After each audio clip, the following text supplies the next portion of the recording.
నమస్తే అండి, welcome to చిన్న కథ. నేను మీ శ్రీధర్. ఈరోజు వీడియోలో మన విశ్వగురు భారత్ ఛానల్లో చిన్న కథ సిరీస్ అవసరం ఏంటో, ఎందుకు క్రియేట్ చేశానో చెప్తాను. బోర్ కొడితే వీడియోని స్కిప్ చేసుకోండి. మనకి సమయం ఉండదు కానండి, మనకి చాలా విషయాలు తెలుసుకోవాలి అన్న ఆసక్తి ఉంటుంది. కానీ నేటి మెకాలే చదువులు, కుటుంబం, ఉద్యోగ బాధ్యతల చేత చదివి నేర్చుకోవడానికి సమయం లేని వారి కోసమే ఈ చిన్న కథ. అందులోనూ ఇప్పుడు మనం వార్ టెన్షన్స్లో ఉన్నాం. నా ఎకనమీ తోప్ ఎకనమీ అని, నాకు వరల్డ్ అంతా మిలిటరీ బేస్ ఉన్నాయని ఒకడు, నేను ఒక్కడినైనా మూర్ఖుడు నేను అని మరొకడు. ఇలా ఇవాళ వార్లో గెలిచిన దేశం రేపు మన మీదకి వస్తే, అంటే ఈ పిల్ల బచ్చాలకి అంత సీన్ లేదనుకోండి. భీకర మహాభారత యుద్ధం జరిగిన నేల మన భారతదేశం. మనకి స్ట్రాంగ్ మిలిటరీతో పాటు వండర్ఫుల్ డిప్లొమసీ కూడా ఉంది. అయినా మనం ఇంకా బలపడాలి కదా. మన దేశం బలంగా ఉండాలంటే మనం మంచి సిటిజన్స్గా ఉండాలి. ఇదే కదా స్ట్రాంగ్ నేషన్ ఫార్ములా. దేశం గురించి బాగా తెలుసుకొని దేశ పరిస్థితులకు తగ్గట్టు నడుచుకునేవాడే మంచి సిటిజన్. అలాంటి మంచి సిటిజన్ కోసమే ఈ చిన్న కథ. ఎవరికైనా కుటుంబమే కదా మొదటి ఆలోచన. ఆ తర్వాత రెండో ఆలోచన వ్యామోహాల కోసం, వ్యసనాల కోసం, ఆర్భాటాల కోసం, డబ్బు పిచ్చి కోసం, లగ్జరియస్ సెల్ఫిష్ లైఫ్ కోసమో కాకుండా, కుటుంబం తర్వాత నా రెండో ఆలోచన నా దేశం కోసం, ధర్మం కోసం, గోమాత కోసం, అన్నం పెట్టే రైతు కోసం, పర్యావరణ పరిరక్షణ కోసం అనుకునే వారి కోసమే ఈ చిన్న కథ. मैं रहूं या ना रहूं, भारत ये रहना चाहिए. అయితే ఎక్కడ మొదలు పెడదాం, ఎలా మొదలు పెడదాం? మన ఝాన్సీ రాణి లక్ష్మీబాయికి కూడా ఇదే సందేహం వచ్చింది. నేను క్షత్రియ కుటుంబంలో పుట్టలేదు, కానీ నాకు యుద్ధ విద్యలని నేర్పారు. అయినా నాకు రాణిగా మారడం రావట్లేదు, నేను ఇంకేం తెలుసుకోవాలి అని. అప్పుడు తండ్రి మరోపంత్ తాంబే ఇలా అంటారు: మంచి సిటిజన్ అవ్వడానికి జీవితంలో అన్నీ తెలుసుకోవాల్సిన అవసరం లేదు. దేశం పట్ల నిస్వార్థమైన ప్రేమ ఒక్కటి ఉంటే అన్నీ వాటికి అవే తెలిసిపోతాయి అని. मेरे बेटे, जरूरी नहीं है जिंदगी में सब कुछ सीखना. हाँ, सिर्फ एक बात सीख लो, सब कुछ आ जाएगा. और वो है మాతృభూమి से నిస్వార్థ ప్రేమ. అవునండి, దేశాన్ని ప్రేమించే వాళ్ళకి చుట్టూ ఉన్న అందరూ నా వాళ్ళే, ఎవరూ తక్కువ కాదని అర్థమైపోతుంది. అందరినీ అభిమానించగలుగుతారు. దేశభక్తి లేని వాడికి మాత్రం నా అన్వేషణ అనుకుంటూ దేశాలన్నీ తిరిగినా ఏమిరా వీడి వల్ల దేశానికి ఉపయోగం, యూనివర్సిటీ ప్రొఫెసర్ అయినా, పిహెచ్డీలు చదివినా దేశ పరిస్థితులు ఏమీ అర్థమయ్యే చావు. అయితే దేశం గురించి బేసిక్ స్టడీ చేయాలి అనుకునేవారు మాత్రం మొట్టమొదట తెలుసుకోవాల్సింది మన రోజువారీ జీవితం ఇంత భద్రతగా, స్వేచ్ఛగా ఎలా గడుస్తుంది, ఎవరు నడిపిస్తున్నారు అనే విషయం గురించి. అందుకే ఈనాటి మన చిన్న కథ మన దేశాన్ని నడిపిస్తున్న మన రాజ్యాంగం గురించి. ఇంగ్లీష్లో కాన్స్టిట్యూషన్ అంటాం. మన రాజ్యాంగం ద కాన్స్టిట్యూషన్ ఆఫ్ భారత్. అవునండి, మన దేశం పేరు భారత్, అఖండ భారత్, మహాభారత్. యూరోపియన్స్ మన దేశానికి పెట్టిన పేరు ఇండియా. సుమారు 300 ఏళ్ల బ్రిటిష్ రూల్లో మనకి ఆ ఇండియా అనే పేరు అలవాటు అయిపోయింది. 1947లో స్వాతంత్రం వచ్చిన తర్వాత మన దేశంలో ఉన్న మన మైనారిటీస్తో పాటు మనల్ని దోపిడీ చేయడానికి, నాశనం చేయడానికి విదేశాల నుంచి వచ్చి ఇక్కడ స్థిరపడిన వారిని కూడా, వారి జనాభాని లక్షలలో, కోట్లలో పెంచుకున్న వారిని కూడా మైనారిటీస్ అని కేటగరైజ్ చేసి వారిని బుజ్జగిస్తూ, మైనారిటీ అపీజ్మెంట్ పాలిటిక్స్ చేస్తూ, ఎలక్షన్స్లో గెలుస్తూ, అధికారాన్ని ఎంజాయ్ చేస్తూ మన దేశం అసలు పేరును మర్చిపోయిన మన రాజకీయ నాయకులు మనకి భారత్ అనే పదాన్ని కొంచెం దూరంలో పెట్టారు, కానీ అసలు మన దేశం పేరు ఇండియా కాదు కదండి. అందుకే మన రాజ్యాంగం the constitution of India, that is Bharat అని మొదలవుతుంది. ఇంతకీ కాన్స్టిట్యూషన్కి మీనింగ్ ఏంటి అంటే ఏం లేదండి. కాన్స్టిట్యూషన్ అంటే ఒక పెద్ద పుస్తకం. అందులో ఏం చేస్తే తప్పు, ఏం చేస్తే రైట్, ఇలా ప్రతి విషయం రాసి ఉంటుంది. ఉదాహరణకి మనం ఇంట్లో మందు తాగి పడుకున్నాం అనుకోండి, అది తప్పేం కాదు, క్రైమ్ ఏం కాదు. అదే మందు తాగి బైక్ నడిపితే క్రైమ్. సైకిల్ తొక్కేవాడికి హెల్మెట్తో పని లేదు, కానీ బైక్ నడిపేవాడికి హెల్మెట్ లేకపోతే క్రైమ్. ఇలా అన్నమాట. అలాగే మనకుండే బాధ్యతలు ఏంటి, హక్కులు ఏంటి, ఫండమెంటల్ రైట్స్, ఫండమెంటల్ డ్యూటీస్, మరొకరి హక్కులను డిస్టర్బ్ చేసేవారికి, నేరం చేసేవారికి పోలీసుల చేత కోర్టు ఎలాంటి పనిష్మెంట్ ఇస్తుంది, అలాగే మనల్ని రూల్ చేయడానికి గవర్నమెంట్ ఇచ్చే ఆదేశాలు, జీవోస్, ఏ రూల్స్కి కట్టుబడి ఉండాలి, ఇలా ఇవన్నీ మన కాన్స్టిట్యూషన్లో క్లియర్గా రాసి ఉంటాయి అన్నమాట. అంటే సింపుల్గా చెప్పాలంటే the constitution is a book of rules అన్నమాట. అదొక రూల్స్ పుస్తకం.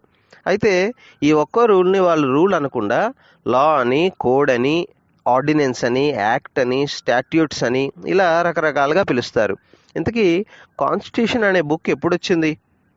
కాన్స్టిట్యూషన్ అనేది ఒక పొలిటికల్ థాట్గా, అంటే ఒక బుక్లా కాకుండా అదొక పొలిటికల్ థాట్గా గ్రీక్ సిటీ స్టేట్స్లో స్టార్ట్ అయింది అని మన స్కూల్ బుక్స్లోను, కాలేజ్ బుక్స్లోను రాసింది. ఇవాళ మనం ఫాలో అవుతున్న మెకాలే ఎడ్యుకేషన్ సిస్టంలో ఈ మెకాలే అనే బ్రిటిష్ వాడి గురించి మన చదువులు అనే వీడియోలో తర్వాత డీటెయిల్డ్గా చెప్తాను.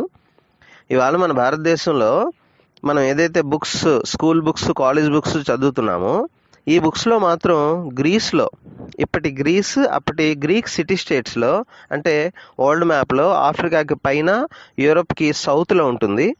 ఆ గ్రీక్ సిటీ స్టేట్స్లో ఈ కాన్స్టిట్యూషన్ అనే పొలిటికల్ థాట్ స్టార్ట్ అయిందని ఇప్పుడు మన స్కూల్ అండ్ కాలేజ్ బుక్స్లో రాసింది.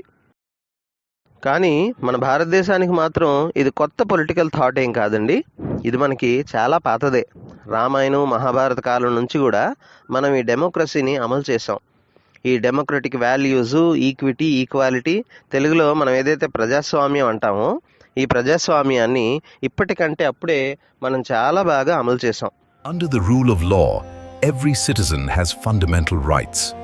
And with these rights come the duties we uphold together. Under